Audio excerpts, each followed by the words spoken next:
must be familiar with IQ. Your intelligent quotient determines your intelligence. Because this is a tool, this is a mechanism through which the scholars measure your intelligence. And you will be surprised to know that, and who is the most intelligent person in this world? I think Albert Einstein. Albert Einstein. Answer. Einstein is supposed to be the most intelligent person of this world. You will be surprised to know that Einstein could use only 14% of his brain. Exactly. How much? 14%. 14% of brain. Now just imagine when Einstein could use only 14% of his brain and is regarded as the most intelligent person of this world, what must be the possibilities of human brain?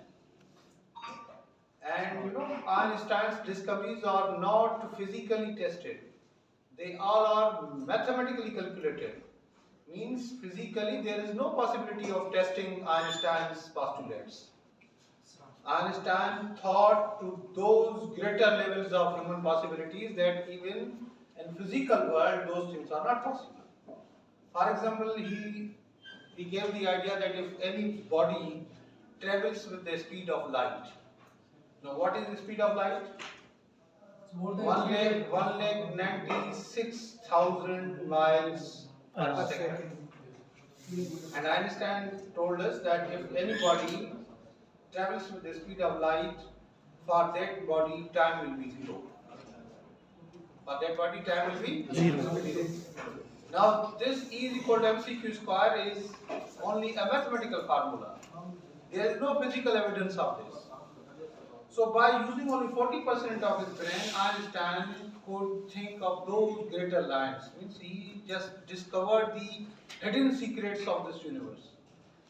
And he did so while using his only 14% of his brain. And we all have 100% brain. Exactly. Then imagine the possibilities that we can achieve. So nothing is impossible for human beings. We simply need to train our brain. And what would be our ratio of using our brain? 1%, 2%, or 3%. Out of this 1% and 2%, we are the brilliant students. We consider ourselves very good students, for example, per se.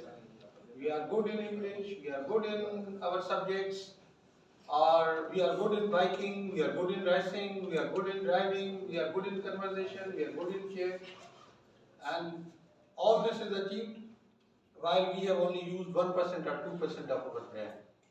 So just imagine that if we would use and utilize per se 10% of our brain, we would be a wonderful person. One thing that you need to keep in your mind that you are given 100% of the brain.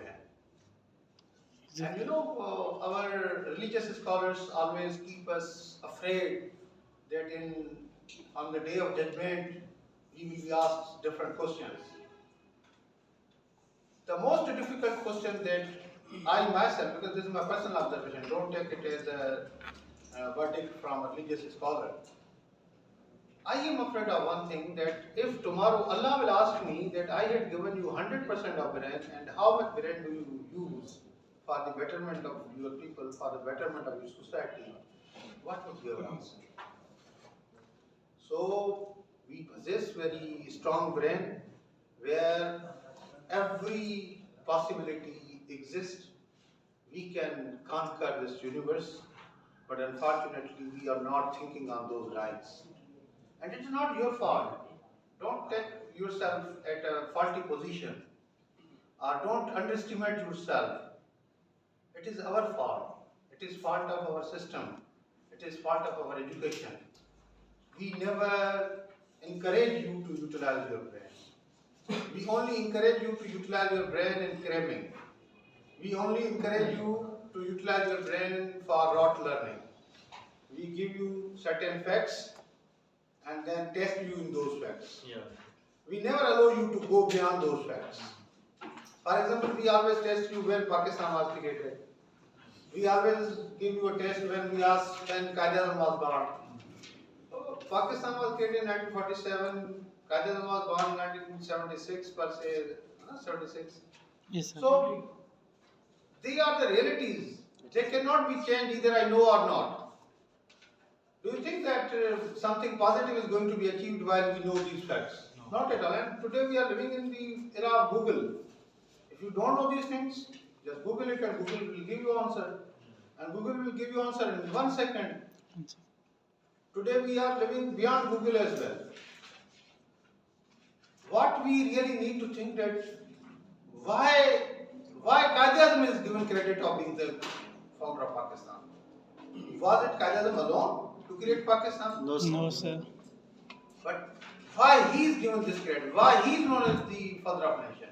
Why not others? This is what we need to learn. Or why Pakistan was created? This is what we need to learn. But unfortunately, we are not encouraged in this regard or in this particular aspect. But creative writers are those who think on these lines. Creative writers are those persons who try to imagine world out of their boxes. If you want to be a good creative writer, you need to learn this. That I need to think beyond the given boxes. Because we are given certain boxes. Exactly. We need to go beyond them. Then world will accept our point of view. Then world will, read us. Otherwise, yesterday I made it clear that why should world read you? We have plenty of books, we have thousands of books available. What contribution your book will make in this world? But if you will write a book with a different angle, with interesting approach, with mirch masala of your creativity and imagination, then people will be forced to read you. And this is what we all need to do. So we have two types of writing. Without wasting your time, we have two types of writing. Because writing is something that we continuously pursue. Writing is not something that you are learning today. Writing is something that you had learned while you were enrolled in class 1. Your teacher had made you to practice write your alphabet. And from that writing of alphabet, we had started our journey of writing. And today we are attending a session, we are attending a workshop, we are attending something where we are being taught to be a writer. So it must be paradoxical for you to differentiate that what type of writing we already know and what new type of writing is being taught to us. So gentlemen, we have two types of writing. One is academic writing and second is creative writing. Till now, whatever you were pursuing, it was academic writing. Now what is academic writing? Academic writing, because it is very much important to know about academic writing as well, because your careers depend on academic writing. If you are good in academic writing, you may shine in your exams. You may shine in your universities, and then you can get very good degrees. Creative writing may not win you a degree, but creative writing has its privileges, and those privileges we will be discussing as well. Because in this Young Writers Workshop, we are supposed to learn about creative writing. But let me tell you something about academic writing. Academic writing is a formal type of writing. It is written for assessment, because you write something that is supposed to be assessed by your teacher, by an examiner. It is very much formal. It revolves around certain sets of instructions. Adnan? Yes. Okay. Is this the slide? Yes. Go to slide of academic writing. So here you see that I have noted down certain characteristics of academic writing. First of all, academic writing is formal. It is very much formal. In academic writing, you cannot say, man, I am telling you something, man, you need to know this. No, not at all. It is very much formal. Your tone, your style, your way of writing should be very much formal. Okay? It is structured. It is structured. In academic writing, you have certain structures. For example, sometimes you are supposed to write an essay. Sometimes you are supposed to write a paragraph. Sometimes you are supposed at a higher level, you write a thesis, you write a dissertation, so it is properly structured. Structured. Or simply the answers that you write in response to the questions given in your examination, they are also structured. Yeah. You have certain limit for that. Yes. And you know why most of our students don't secure good marks? Because they don't structure their answers. Exactly. Let me share you an interesting example. Yes. You are given 3 questions. For example, you are given 3 questions in a test. All questions carry equal marks. It is written in instructions. Attempt any 3 questions and all questions carry Equal marks. equal marks. For example, 25 marks per question.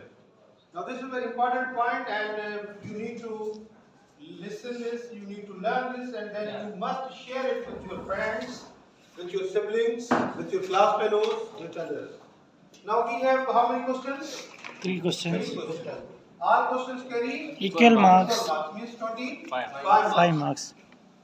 Now, how do we start writing? We read those questions and we find a very easy question for us. Our approach is to start with an easy question. The question that we know well. Yes. I think you all do this. Exactly, sir. Is it like this? Yes, sir. Okay. Yes. So we start from a very easy question or the question that we believe that we know. We start from that question and we start writing. We write and write and write and write because we are very much confident in it. We know the facts, we know the answer.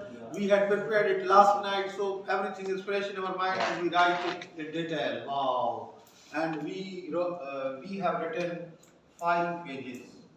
We have written 5 pages. 5 pages of that. Questions. Now we start second question. Now we start Second question. second question. In the second question, we started to write, and then finally we realized that the way I wrote first question, the second question is not like that. Yeah. Okay? So I could hardly write 3 pages. I could write 3 pages in question number 2. Then we start writing third question, attempting third question. As third question is the difficult one, because if it had been the easier one, we might have attempted it The earlier. top, yeah. So we started that because we are supposed to write 3 questions. It is the requirement of examination. You cannot skip it. You cannot hand over a copy to your teacher With 2 by having questions. only 2 questions. No, because sir. if you will do this, you are withdrawn from 25 number of marks. So then what do? You try to attempt it and you simply wrote 2 pages on it. We finished our exam. We came out of exam confidently. Friends often inquire, "Oh gentlemen, how was your paper?" "Wow, Ustad, I attempted wonderful paper. I attempted all the questions." Yeah, the first question was good. I was very confident in it. But then I also attempted second and third question. Now let's wait for the results. Now look at this hierarchy. And this is something that you always ignore.